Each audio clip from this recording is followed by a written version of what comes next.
Scooty bike সংঘর্ষে আহত দুই যুবক। ঘটনা রবিবার বিশ্রামগঞ্জ মোটর স্ট্যান্ড সংলগ্ন ৮ নং জাতীয় সড়কে।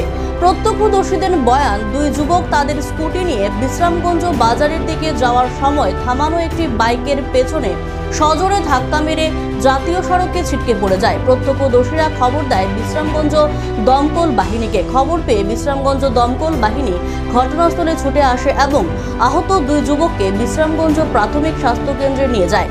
খবর পেয়ে বিশ্রামগঞ্জ হাসপাতালে ছুটে যায় বিশ্রামগঞ্জ থানার পুলিশ। আহত দুই যুবকের নাম নিবাস দেববর্মা, বয়স 18, পিতা রঘুনাথ দেববর্মা, বাড়ি রংমালা। অপর যুবকের নাম বায়ক দেববর্মা, বয়স 18।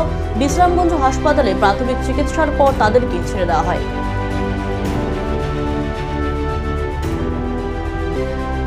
ফায়ার স্টেশন থেকে একটা কল পাইছে কিছুক্ষণ আগে, বাইকে স্কুটি অ্যাক্সিডেন্ট হয়েছে।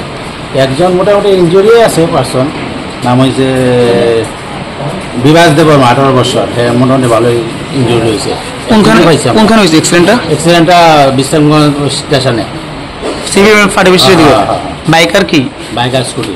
এখন বর্তমানে ওনারা কোথায় নিয়ে আইছেন? বিশ্রামগঞ্জ হসপিটালে।